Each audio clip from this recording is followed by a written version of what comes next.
Sesuai kesepakatan kita kemarin bahwa hari ini Bu Nisa akan berbicara dan berdiskusi dengan saya terkait dengan keterampilan coaching dengan menggunakan alur tirta. Nanti Bu Nisa akan berbicara dengan coaching Ibu Ari dan saya akan menjadi pengamatnya. Nanti kita akan memakai rubrik penilaian coaching. Kita akan memakai 4 kriteria, yaitu kurang baik, cukup baik, baik, dan sangat baik. Baik Bu, supaya nanti percakapan saya dengan coaching saya berjalan dengan lancar, apa yang harus diperbaiki ya Bu ya dari proses coaching saya.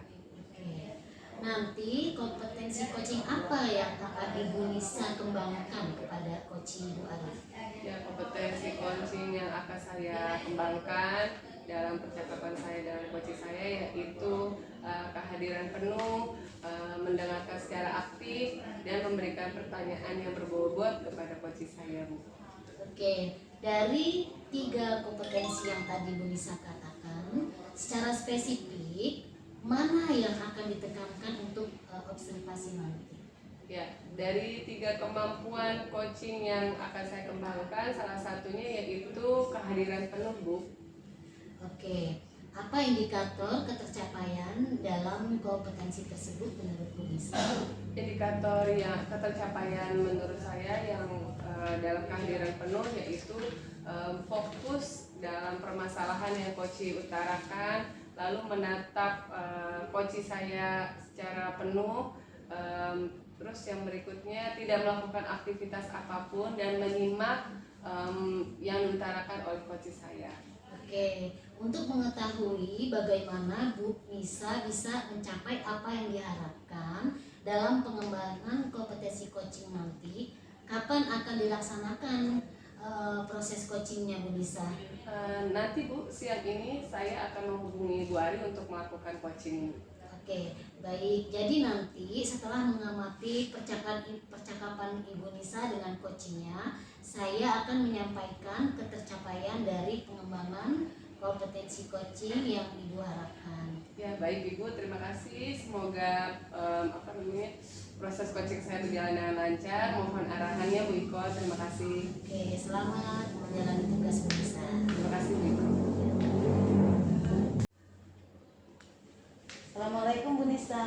Waalaikumsalam Bu Ari. Maaf Bu Nisa, boleh saya mengganggu Bu Nisa nih, minta waktunya dikit. Boleh Bu Ari, banyak juga nggak apa-apa waktunya. Ada apa? Ini Bu, dari surat yang Ibu berikan yang kemarin tuh tentang pembimbingan OSN. Oh, surat untuk guru pembimbing lomba OSN itu yang kemarin ya? Iya Bu, jadi saya Gimana, jadi gimana? kepikiran Bu, makanya saya pengen ngobrol-ngobrol sama Bu Nisa.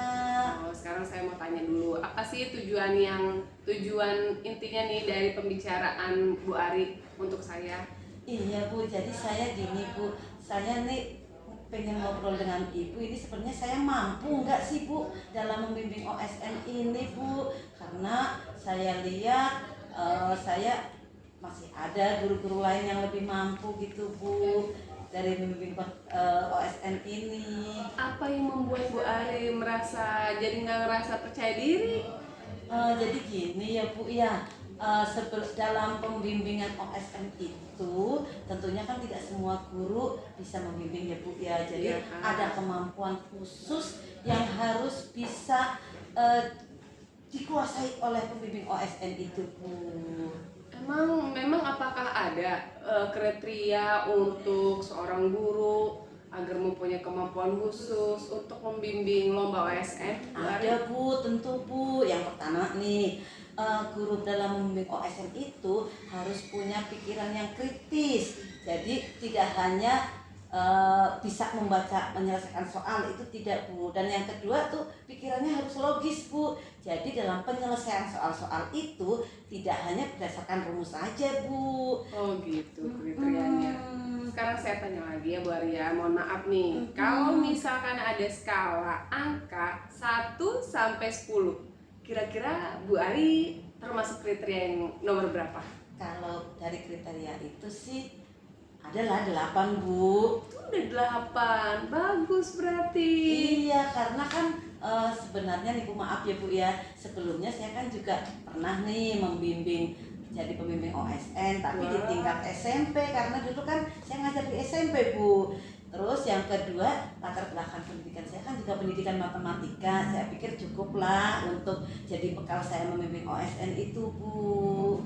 Dari kriteria yang tadi Bu Ari sebutkan, Bu Ari termasuk angka 8. Apakah ada hambatan-hambatan yang Ibu Ari temukan dalam membimbing anak-anak lomba OSN, Bu Ari? Ada Bu, justru ini hambatannya yang ingin saya bicarakan ke Ibu. Dulu itu saya kan ngajar di SMP. Nah sekarang saya membimbing di SD. Tentunya metode untuk pembelajaran SD dan SMP tentunya beda ya Bu ya. Iya. Itu yang menjadi pikiran saya. Kira-kira nih, siapa yang bisa diajak untuk bekerja sama untuk menjalankan Ibu yang sudah saya tugaskan membimbing lomba O2SM? Kalau yang mau diajak kerja sama untuk OSN itu ya Bu ya, yang pertama nih saya mau ngajak ke Bu Nuri. Oh, iya. Pertimbangan saya Bu Nuri itu kan tahun kemarin itu kan dia sebagai pembimbing OSN. Gitu, Jadi nanti ya, Bu Nuri itu mungkin adalah soal-soal yang untuk anak-anak SD OSN. Kemudian yang kedua Bu Nuri itu juga tentunya lebih menguasai untuk cara pembelajaran SD kan ya Bu ya, karena dia sudah memang mengajar di SD lama ya Bu ya dibandingkan saya. Kemudian yang kedua juga kebetulan saya mempunyai teman tuh Bu yang ikut KMNR tuh Bu. KMNR itu apa Bu Ari? Klinik Matematika Nalaria Realistik. Wow, saya baru mendengar itu KMNR itu. Jadi KMNR itu sebuah lembaga pendidikan yang memang untuk mempersiapkan anak-anak yang akan ikut OSN itu Bu. Jadi di situ soal-soalnya semuanya berdasarkan realistik dan nalaristik Bu. Jadi bukan soal-soal yang ada di pembelajaran matematika harian Bu. Wah, bagus tuh Bu Ari. Buat metodenya kalau misalkan dimasukkan ke dalam metode untuk persiapan lomba OSN. Iya Bu, makanya saya sih kalau Ibu setuju nanti saya menghubungi teman saya untuk saya minta soal-soalnya dan metode-metodenya Bu secara praktis itu. Terus kemudian yang kedua mungkin kalau boleh ya Bu ya, nanti mungkin saya akan pinjam laptop sekolah untuk ngedownload lihat-lihat di YouTube tuh Bu cara penyelesaian Boleh, OSN silakan. itu Bu, di YouTube juga ada Bu. Boleh, silahkan. Kan itu kan akses sekolah. Silahkan pakai dan gunakan baik-baik Bu Ari. Iya. Terus kapan nih kira-kira mau melaksanakan kegiatan itu? Kalau untuk pelaksanaannya mungkin minggu depan ya Bu, karena yang sudah saya lakukan kan baru memetakan anak-anaknya. Jadi saya sudah memilih tuh beberapa anak yang akan diikutkan ikut lomba OSN dari anak-anak kelas 4 dan kelas 5. Terus yang kemudian saya juga harus menyiapkan diri menemuin Bu Nuri Bu. Jadi saya mungkin baru bisa action di minggu depan gitu Bu. Udah mulai action minggu depan. Iya. Terus menurut Bu Ari apa nih kesimpulan dari pembicaraan kita? Jadi menurut saya nih Bu ya, saya yang pertama kali nih yang saya harus lakukan ya Bu ya, saya akan menemuin Bu Nuri dulu, minta soal-soal OSN untuk tingkat SD, kemudian akan menanyakan ke Bu Nuri metode yang biasa digunakan untuk ngajarin anak SD terutama dalam pemecahan soal. Kemudian saya akan menghubungin klinik KMNR itu, menghubungin teman saya itu. Kemudian saya akan memanggil anak-anak yang sudah saya petakan itu untuk berlatih mungkin itu Bu. Oh begitu. Itu kesimpulannya. Sekarang setelah Bu Ari bicarakan permasalahan Bu Ari kepada saya, bagaimana perasaannya? Nah saya sih jadi agak lega gitu Bu, lumayan lega, bahkan jadi lebih percaya diri untuk ikut jadi pembimbing OSN tahun ini Bu. Iya, Karena saya betul. sudah mempunyai strategi dan langkah-langkahnya Bu, langkah-langkah Iya. konkretnya. Baik, ya mudah-mudahan Bu Ari tetap semangat dalam membimbing anak-anak kita untuk lomba OSN ya Bu Ari ya. Iya baik Bu. Doakan ya Bu ya. Iya. Bu Nisa sudah melakukan coaching dengan coach Bu Ari. Bagaimana hasilnya Bu Nisa? Alhamdulillah Bu, permasalahan yang diutarakan oleh coach saya Bu Ari sudah menemukan solusinya. Alhamdulillah. Kalau begitu bisa langsung kita bahas ya. Kita analisis dari apa yang sudah dilaksanakan Ibu Nisa tadi terkait dengan ketercapaian kompetensi yang sudah disampaikan di awal tadi. Apa yang sudah Ibu lakukan untuk melakukan ketercapaian dari indikator yang sudah Ibu sebutkan sebelumnya? Tadi saya sudah dalam kegiatan coaching saya dengan coach, saya sudah fokus dalam mencari solusi permasalahan coach saya. Saya juga sudah menatap lawan bicara saya ya, coach saya Bu Ari. Saya juga tidak melakukan aktivitas apapun. Saya juga menyimak apa yang dibicarakan oleh coach saya, yaitu permasalahan yang diutarakan.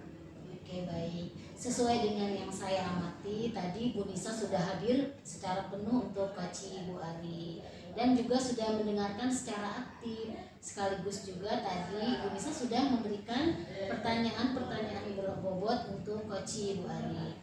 Bu Nisa sudah melaksanakan coaching dengan sangat bagus. Ya, terima kasih Bu Iko atas arahannya. Sama-sama Bu Nisa. Setelah Bu Nisa melaksanakan coaching dengan kompetensi coaching tersebut, rencananya untuk ke depan kompetensi coaching mana yang akan Bu Nisa kembangkan? Ya, kompetensi yang akan saya kembangkan dalam coaching yaitu melakukan pertanyaan yang berbobot agar saya bisa lebih dalam lagi mengetahui alasan dan metode apa yang akan dilakukan oleh coach saya. Oke, selanjutnya apa nih langkah-langkah yang akan Ibu Nisa lakukan untuk mengembangkan kompetensi coaching, khususnya pada mengajukan pertanyaan yang berbobot? Ya, pertama tentunya saya akan merefleksi diri saya ya. Saya akan coba untuk mencari tahu melalui internet ataupun dengan teman sejawat bagaimana cara metode-metode apa yang harus dilakukan agar saya bisa menggali lagi potensi yang ada pada diri coach saya. Oke, kapan akan mulai dilaksanakannya Bu Nisa? Ya, kapannya ketika melakukan coaching lagi gitu. Oke. Kapan Ibu Nisa rencananya akan melaksanakan praktek coaching lagi? Kurang lebih 1 minggu lagi Biko, minggu depan kita akan melihat hasil dari penyelesaian permasalahan coach saya yang sebelumnya yang Bu Ari tadi. Oke, jadi Bu Nisa akan melaksanakan coaching kembali jika ada teman yang ingin di coaching ya. Iya, betul. Jadi untuk mengetahui progres dari kemampuan coaching, apa nih kita bisa ketemu lagi? Ya, saya akan bertemu Bu Iko lagi kurang lebih 3 hari setelah minggu depan ya Bu Iko ya. Ketika saya mengevaluasi hasil coach saya hari ini, saya akan bertemu lagi dengan Bu Iko. Oke, terima kasih Bu Nisa. Ya, sama-sama Bu Iko.